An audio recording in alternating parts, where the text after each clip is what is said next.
Hey guys, good morning. Welcome back. Wanted to just revisit two articles with you guys. We covered a lot yesterday, and I just wanted to again go back through this to really just two articles to kind of just make sure it sticks with you, okay? Because this is very, very important. So again, guys, here's an older article, but through time I've shown you, a good handful of these, not more than one. Okay, first one here says they can only delete their zeros. That means change the rate, guys, at the beginning of a new fiscal budget period, okay? Let's look right here in the very middle. There's a highlighted section that says the timing is very important in this case and that its implementation must coincide with the beginning of a new fiscal year. Now, here's why. Here, this is a different article from 2012. Basically, it says if you look at like the second half of that sentence, it says the Iraqi government accounts cannot be registered in the same year. Two forms of financial values. They're saying they cannot have two different exchange rates, okay, during the same fiscal year, okay? So that's why if you go back, use Kuwait as an example. Look at what Kuwait did. Kuwait changed their rate, okay, around March 24th of 1991. It was a Sunday because that was finishing out 1 year. Okay, that would have been finishing out their regular year of 91, or I'm sorry, of 90. That would have see January through March would have been Q4 for them of 90 budget year, fiscal year. So what they did was they closed out that year of 90 and then launched a new financial budget year starting April 1st. Okay, so they're simply telling you here they can't have two exchange rates during the same budget year. Okay, so there you go. So it's important to understand that.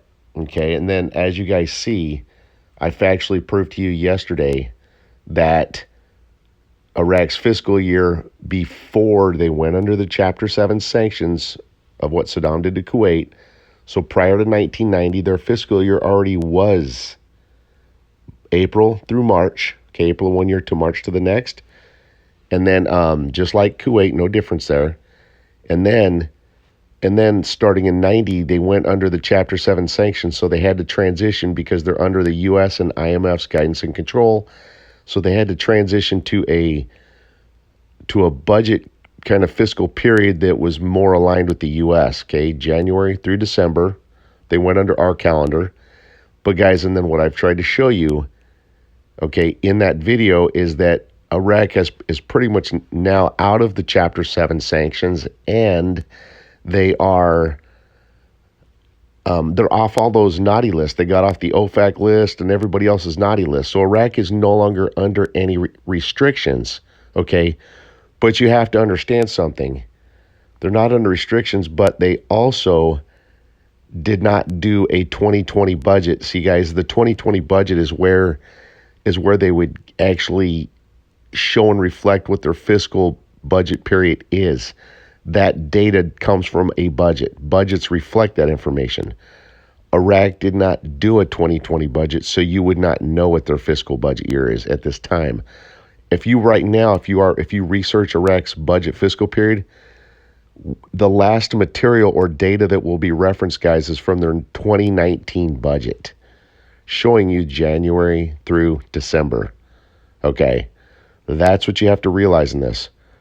So the next time that their budget period will change, it'll be what's reflected on their 2021 budget because they did not do a 2020 budget.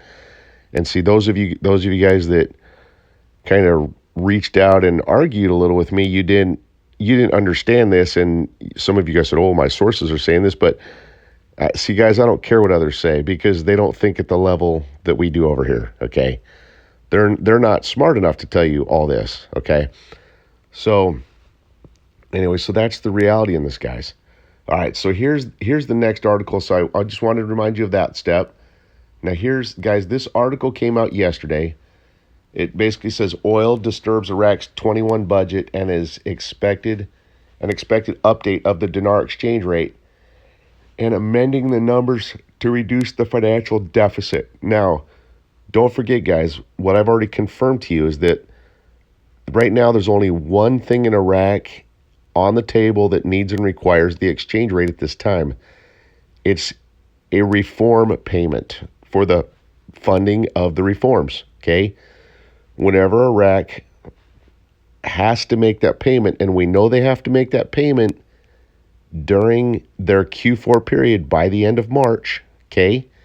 We know they have to make that payment because they positioned money and set money aside for that through the borrowing law. So the borrowing law confirms to us that they have a payment due by the end of March Q4, okay? So because they have to make that payment by the end of March Q4, that means they have to also change the rate by the end of March, okay? They gave you a back wall. So now let's look at this article. Okay, I've just got a key part that's highlighted, and I do not want you to forget this because it confirms what I just shared with you. The Ministry of Finance and the International Monetary Fund to update the Iraq dinar exchange rate before the end of the fiscal year, guys. That's what I've been telling you since the borrowing law was done. This is what I've been telling you, and now they're telling you guys. This is awesome. So more information I'm sharing with you is getting confirmed. So there you guys go. You guys are in the best position that you've ever been in this. Iraq can now change the rate anytime between now and the end of March. Okay, but the end of March is their back wall. So we're in a very great spot. That's why the news has transitioned, okay, from, remember I told you at the borrowing law, I said once that borrowing law is done, guys, they can change the rate at any time. And now when you look at the articles they're giving us, most of their articles right now are talking about the exchange rate and launching their economy and getting it international. When they put an emphasis on something, they're telling you what they're working on. So now that they're telling you they're in the process of working on that exchange rate, guys, they're telling you that they're at the end of the road and they're ready and preparing and getting ready to change that exchange rate. They're telling you that is their next step. Okay, guys, so it does not get any better than where we stand right now. We are in the best position we've ever been in this. But don't forget, Kim Clement gave you a prophetic word, and he said that the rates got to change during the worst time ever, okay? And we're not going to see the worst time ever until January, but just because we see the worst time ever, just because we see that in January doesn't mean the rate's going to change in January, guys. Because in faith, a time reference is nothing more than a season. Okay, so the worst time ever is going to be is basically when they announce Trump has won the elections and people start rioting and protesting right in the middle of another strong COVID period. Okay, that's going to be the worst time ever. Again, most likely probably in the second half of January. But again, just because that happens in January, guys, this is nothing more than a season reference. January, a season, guys, is nothing more than a 3-month period. January, February, March. Okay, so I just wanted to reemphasize that to you so that you don't forget about that or overlook it. Okay, so again, you guys are in the best spot you've ever been in this. Right here, Iraq is confirming and telling you exactly what I've been telling you, that after the borrowing law, that they have to change rate by the end of their fiscal year. They are telling you that. So what I have shared with you guys has been confirmed. So that's why I was quiet, and that's why I've been quiet, guys, because there's almost nothing more for me to tell you. Iraq has now officially told you everything I've been telling you, and we're just in the best spot. So the hardest part is just waiting on the calendar at this point. So you guys are the best. God bless you guys, and have a great day.